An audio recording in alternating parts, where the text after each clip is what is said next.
I am gonna maybe surprise people, maybe not, but I'm gonna give you my employment history. My first job at 15 years old was watering lawns for a hotel complex.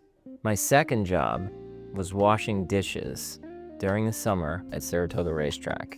Then I got hired at Price Chopper, which is a supermarket, in the produce section, cutting melon, stocking melon, and throwing away bad fruit. Then I worked at McDonald's. Yeah, I worked at McDonald's. Not only did I work at McDonald's, I was not handsome enough to be at the front desk, like the cashier. I was on fries, which was like the really low-level job at McDonald's. It was like if they don't want to see you, they stick you on fries, and I was on fries. So I can make some mean fries. I worked construction, which they didn't let me do much because I was young and an idiot. One summer, I came home from college, and I was home for probably 2 weeks without a job. Monday morning came around. My father woke me up at 5:30 in the morning and said, "Get dressed, you're going to work." And I went to a cleaning company that would do burnouts, smoke damage, or water damage. Like a professional cleaning company. Like, what's the one that comes here? Surf Pro? That's what I was at. So when I went there, I was the, home from college guy, and these guys were all, this was their job. And so they probably hated me. And we had gotten the Sienna dorm contract, which was a big job. And you would go into the Sienna townhouses, which is a college in upstate New York. They would graduate in May, and we got the contract, and it was mid-June, so it's the height of summer. Those things have been closed off for a month and a half. People partied, vomited, went to the bathroom all over the place, and my job was to go clean the toilets of the Sienna dorm room college. Well, actually, I had two jobs. One was cleaning the toilets, and the other was cleaning out the refrigerators. And the refrigerators were full of maggots. So when I would stick my hand in the bucket to get the soapy sponge, it was just a bucket of maggots, and the maggots would be all down your arms. Delicious. Then I graduated to working at Saratoga Racetrack as an usher, which was a very high-level job where I would take people's tickets, walk them to their seat, clean their seat off, and ask for a tip.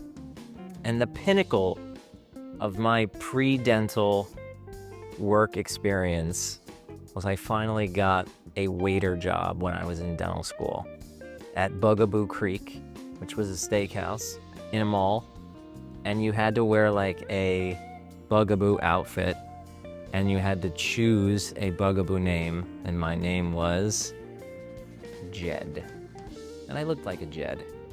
And so for all those that think like whatever is in your mind of where it all started, those jobs, which I hated, and I'll tell you what I hated about them. I hated feeling like I was going to work. It was like doomsday. I remember specifically at Price Chopper was the worst because a 4-hour shift would feel like 10 hours. And there was no cheating it. You would clock in and you would clock out. You had a time card. Oh, and I had a job at a telemarketing company, which is the worst. Also, time goes so slow. You'd look down at your watch and then you'd look back, 3 minutes later, you think it was a half hour and it was 3 minutes. But I can distinctly remember being in those jobs thinking to myself, like, I never want to feel like this. In dentistry, I will say I have not once felt like I was at a job. It's just you're going to where you go to almost enjoy yourself. Yeah, all those jobs made me realize that there was something more that I needed to do in life. And I'm telling you this because, listen, everything in your life will shape the outcome of how you look at things. Your perception of life is shaped from the minute that you're born up, until the day you die. And all of those experiences shaped me into being very dedicated and focused into being great at something. It's very hard to teach real greatness to someone that hasn't struggled at some point in their life. Believe me, I was not a kid that was like, oh yeah, I want to go get a job. But I moaned and complained to my parents. I don't want to work. I want to do that. And my parents were like, no, you're going to work. Yeah, I just think it's an interesting thing to think about on how we grow up and develop and what becomes of it.